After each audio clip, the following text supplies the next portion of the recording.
Welcome to Webster Now with your host, Garrett Wagner. There's a project in Webster that on paper sounds like a win. Clean energy, private investment, no development footprint. And honestly, at first glance, it feels like the kind of thing everyone should agree on. But then you hear what's going on, and suddenly people start asking questions. The less simple it became, right? Because this isn't just a solar project. It's a solar project on top of something else. That something else hasn't exactly disappeared, just been covered up. And over the past few months, those questions haven't just stayed in living rooms. They've showed up in meetings, in workshops, in public comments. And now something about this project has changed, right? Not the idea, not the location, but a piece of it that for a lot of people was a big point of concern. So tonight, we're going to break down what this project actually is, how long it's been in motion, what changed after residents started showing up and speaking up, and more questions were asked. We're going to walk through how we got here, step by step, because the timeline itself needs to reflect the level of review and discussion involved. And then we're going to look at where things stand right now, and why this next decision carries more weight than it might seem. You'll also hear directly from our next two town supervisor candidates, answering the same core question, but not necessarily in the same way. Because this whole issue actually reminds us why elections matter and the impact they have on our community. Sean Hanna and Alex Sheldome, the two candidates, have taken different views on this project, and those views are not based on a party, but their view on what role the town supervisor and the town board does have in these type of projects. Sean spoke at the past two board meetings about what he sees as the board's role in advocating for Webster and the residents, where Alex, he's focused on making sure developers get home to Buffalo sooner. In the end, this really comes down to you, the Webster residents. What you think, and whether you're comfortable with the answers so far. Now, just a quick reminder, everything here today is my perspective only. Nothing said here reflects official town policy or action. So the question is, are there remaining questions that matter to you as we look forward? So let's start with just the basics. This is a proposed 20-acre solar project on a Xerox site here in Webster. And the energy breakdown, it actually sounds pretty good. About 20% will go to Xerox, roughly 40% would support low-income communities downstate, and the rest feeds back into the grid. Clean energy, shared benefit, minimum disturbance. On paper, it checks a lot of boxes. But here's the part that maybe will pause, even for just a second. The original version of this project included solar panels placed directly on top of a capped landfill. Think of it like solar panels that are just placed on the surface and held down with weights. No digging, no drilling, and plugged right into power lines already there. And that doesn't automatically make it a bad idea. But what we're seeing, it does make it not quite as simple as it first sounded. Because the question isn't just, is solar good? It's solar here still good? And for a lot of residents, that specific detail, the landfill cap, the location, is where the controversy really started to shift. Not necessarily opposition, at least not to everybody, but to scrutiny. More questions, more requests for clarity. And as we'll get into, that one piece of the project ended up mattering more than it might have seemed at the beginning. Because if this was all so straightforward, why is it taking so long to work through this project and ask all the questions that need to be asked? Here we are. We're still talking about it. And to understand why, you have to look back at how we got here. And actually, this doesn't even start in Webster. It starts at the state level. New York State has been pushing hard on renewable energy, including an initiative backed by Governor Kathy Hochul to find ways to turn previously underutilized land, like the landfill, into solar sites. It is pretty straightforward. If you can't build homes or businesses there, on top of them, why not use the land to generate energy? The broader push is what made projects like this even possible to consider in the first place. And that's how this conversation makes its way to Webster, because this proposal didn't just show up last week. It's been moving through the town review process for months and across multiple settings. It started with initial concept: take a landfill on the Xerox site, land that can't be used for typical development, and repurpose it for solar. Again, that idea by itself isn't unusual. Other communities have done this. But once it entered the local process, it didn't go straight to a decision. It moved through different parts, right? It moved through presentations at the Webster Town Board. It was reviewed by the planning board. There are public meetings and additional workshops, specifically to go deeper into the technical concerns Each step adding more information and more questions, right? Questions are great. They add clarity to what's going on. It's our role in town to understand what's going on before it's too late. Not because something was clearly wrong, but because residents and the board members kept asking for more clarity. Like that's their role. You want answers? I think I'm entitled. You want answers? I want the truth! You can't handle the truth! So what do some of those questions look like? How exactly does a ballast system interact with the cap? What protections are in place to make sure the cap isn't compromised? Who's responsible for monitoring the site over time? What happens if some shift settles or fails years down the line? And more importantly, what happens at the end of the project's life? Because we're not just talking about installation, we're talking about decades. And that led to more detailed engineering explanations, more environmental discussions, and more back and forth between the applicant, consultants, and the town's multi-layered review process. And this is where the timeline starts to feel layered, right? Because instead of a straight line to approval, it became a loop, presentation, questions, more data, follow-up, new questions, over and over. You get the sense. Now you've got multiple dimensions to the conversation. Engineering review, environmental oversight, public input from residents, regulatory considerations tied to state and local levels. So for someone trying to follow along at home, it can feel like trying to jump into the middle of a conversation that's been going on for months. It's not easy. And that's really the point of walking through the timeline. It's not to suggest something's wrong. If something is truly straightforward, it doesn't take months of repeated questions, workshops, and revisions to understand. Along the way, one specific part of the project kept coming up again and again and again.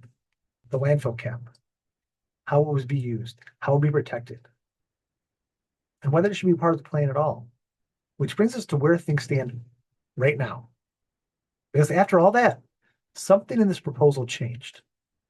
At the March 19th Town Board meeting, there was an announcement, a change to the site plan. The solar panels are no longer proposed to be placed on top of the landfill cap. And that's significant because if you go back through everything we just talked about, the meetings, the workshops, the repeated questions, that was one of the biggest concerns that kept coming up over and over and over again. Not a single moment, but as a pattern. Residents and board members alike asking for more detail, more clarification.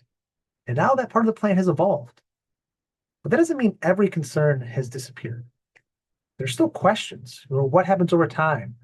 Under stress, if something doesn't go to plan? There's quality of life issues, noise from the planned inverters, potential impact on nearby property values, and the use of what's currently open space. And for some, the concern isn't just technical, it's trust. It's the idea that clean energy should feel safe, not raise new questions, that it shouldn't replace one environmental concern with another. At the same time, residents who support the project are looking at the exact same site and seeing something very different. They see land that can't be used for housing or commercial development, and are asking whether this is exactly the kind of place solar should go.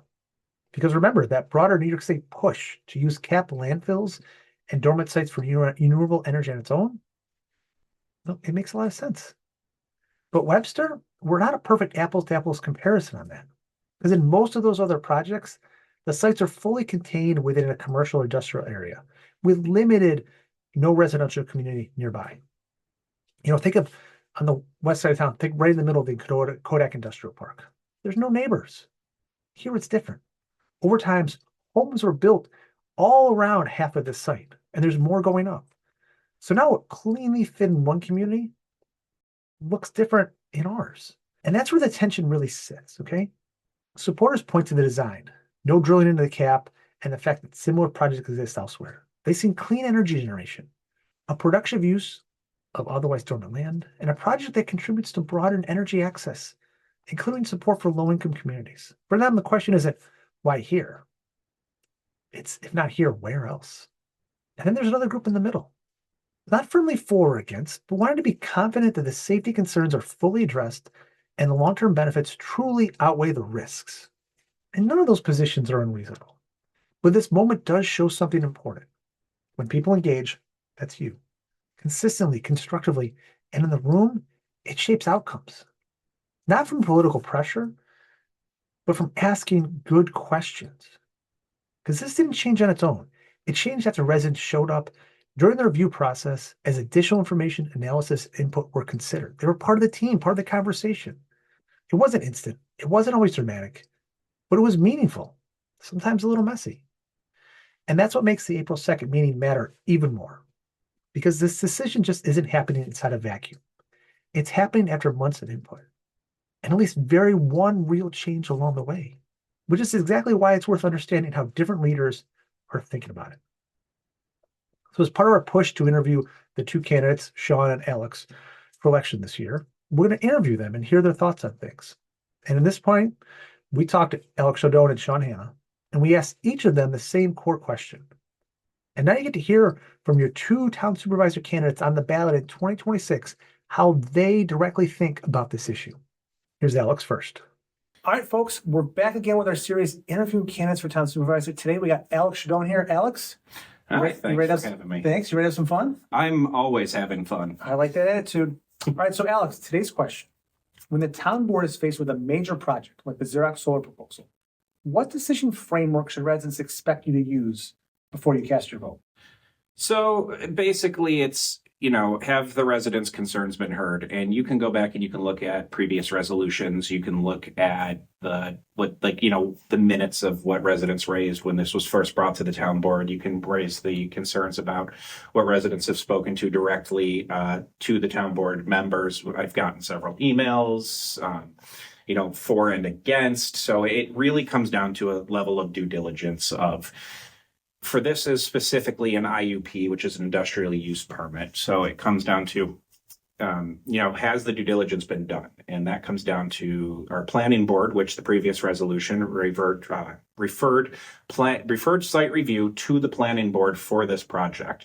So, and I was in attendance in those meetings, and I did feel like at the time that from an outside looking in, it looked like it just kind of got rubber stamped. So there's a lot more digging that goes into it. And, for something like this, there needs to be a public education on, the monitoring wells, the trenches, how all of that works, that, we're actively following the guidelines set by the DEC that has ultimate jurisdiction over sites like this. But it is legitimately doing the due diligence and making sure that due diligence has been done every step along the way to get to this. And then the industrial use permit is, do we take the recommendation of the planning board? Do we take the recommendation of the DEC? Do we take the recommendation of the previous town board that all said this should be moving forward, and make sure that no steps were skipped along the way? Because this is a very serious thing that a lot of people are scared about. So this is not something that is taken lightly. This is a very serious issue, because I don't want to be scared in my own home. So we need to make sure that when we look at each and every step along the way, that all due diligence was followed. And that's basically what you can expect when I cast a vote on something like that. So, Webster's a big group. We've got people across all sides. You mentioned there's people for and there's people against it. How do you kind of think about those different resident positions? Because not everyone in Webster feels the same way. So when I look at the different resident positions, it's mainly a lot of it I do look at the address, because there are people for and against that live nowhere near it. There are some that bring up really good points, but I mainly try to look at the content within the concerns, and then I make sure that content, if it has any teeth, I follow up with proper research. Like I've reached out to Haley and Aldridge, who's actually done the reports. I've spoken to people who did the DEC. We say, hey, we have this concern, we have this concern, we have this concern. We need to make sure that every one of these concerns are actively heard and represented. That's good. I mean, I think that's what people can hope from the board members, is doing the legwork, doing their research, trying to make the best informed decision. Because there's definitely people on both sides. Are you pro solar, or are you pro Webster? But it all kind of mixed together. Yeah, no, and if this was starting fresh, there's a whole slew of things you could look at into it. But this isn't a vote that is starting fresh. This is something that has been in the works for about a year now, before they reviewed it at the project review committee for the town, and there's been all these steps. But if it was looking at it fresh, there's a whole new set of eyes. But honestly, like, you look at this right now, and I know the one thing that I like to bring up to people is when they say that it doesn't contribute enough to the grid. That's not something I'm looking at in this. It's not, does it contribute to the grid, even though we're in an energy crisis? We're looking for the safety and welfare of the residents. That's that main concern right now. Okay, so that's your primary one versus some of the other ones, the financial side. The financial side is inconsequential to me. It is quite literally every step along the way has the safety and welfare of these residents been taken into account. And that's important. I think that's what they can hope for from their elected officials. That is, and I think they have a good balance of that here in Webster. I think all 5 on the board have that same thought process. So, well, perfect. Alex, thank you for stopping by, and we'll see you again for another interview to help you Webster learn more about you. of course, I am always willing to chat. Perfect. All right. See everybody next time. And now, Sean. All right, folks, we're here with our special series interviewing those running for Town Supervisor this year. And today we're sitting down with Sean Hanna. Sean, thanks for joining us. Not at all. Thanks for having me. So we're going to get into it. So, it's our first in the series, but we got a lot going on in Webster. So I wanted to ask you, when the town board is faced with a major project like the Xerox solar proposal, what decision-making framework should residents expect from those in the office to use when they cast their vote? Well, I don't know about others, but I wouldn't say that I have a framework per se that I employ. Webster is a big picture, and it's made up of a million little pictures. And with each issue, you're dealing with a little picture. And if you get those right, then everything comes together ultimately. Yeah, and this is an interesting one because you got residents on both sides. Some are for, some against it. But it seems like the board's got to weigh that bigger picture piece because this is a permanent change, not just a little short-term change. It does. As far as the solar panels go, you say that there are some for. There are probably a few, but not many. And ultimately, all of the people I think who are for, what few there are, don't live anywhere near the project. So their opinions don't have to be discounted per se, but they should be weighed just a little bit differently. Yeah. And I like your point of those small groups of, some groups might be just purely pro-solar. Right. And others groups they're not anti-solar, but they're what's the impact to me? What's the impact on Webster? And how do you, as someone that's been in politics for all, how do you balance those conflicting viewpoints? Well, you just have to look at what's good for Webster. You may remember that I was the director of the Department of Environmental Conservation for a number of years for the area between the South Shore of Lake Ontario and the Pennsylvania state line. And so I'm really well versed in environmental issues and what is good for the environment. And this particular project it's bad for the environment. It's bad for the neighbors who are going to have to deal with it. And it doesn't do anything good for the town of Webster. And we can go through those one at a time. Okay. So what do you think of the ones that's not good for Webster? Well, Webster doesn't get anything out of it. This is a project that would be paid for 100% by New York State taxpayers. And the beneficiaries would be, like I say, corporate boys and girls who live out of state. And it's a for-profit endeavor, and they're asking the New York State taxpayers to pay for all of the costs associated with their project so that they can derive the profits and the benefits. And Webster doesn't get anything in return. Yeah, and that's the hard one. And there's some figures that some of this energy will go to low-income families, but I don't believe any of them. I haven't seen any information that those are low-income families in Webster. They're quite possibly downstate or no, and it's a shell game. I mean, to say that that they're going to take electricity that is generated from this project and direct it to certain homes just isn't true. I mean, it goes onto the grid, and then, as I say, it's a shell game, and the electricity goes where it will. To say that this actually benefits lower income people just isn't true. Remember, solar is an extraordinarily expensive way to produce electricity. In fact, NYSERDA, which is New York State's energy agency, if you will, just came out with a study within the last week, which shows how ungodly expensive all of this green energy is going to be for New York State residents. If the proposals, if the regulations that have been implemented by the Hochul administration already actually come to fruition as they're supposed to by 2030, then the cost to New York State taxpayers is going to be astronomical. We will have among the most expensive power anywhere in the nation, and it's not even close either. So that's something that is going to harm Webster. It's going to harm low-income folks just as much as those who live in the higher end. And that's one of the hard things. I'm a big proponent of solar, of green energy overall. But the fiscal side of me understands that there's a cost to that long-term shift. Mm-hmm. And not everyone wants to absorb that. And that's the challenge in big public, like you said, those different buckets of like, some people might be, okay, you know what? If my electricity triples, I'm happy to do that because I'm going to make a long-term 30-year play. But others aren't. And that's like your analogy to all those small buckets. Everyone's so different. We can't think that Webster is some homogenous group where 90% feel one way or the other. Well, it's not. And you also can't make the mistake of thinking that solar power, if it works in Arizona, is going to work in upstate New York. It's entirely different.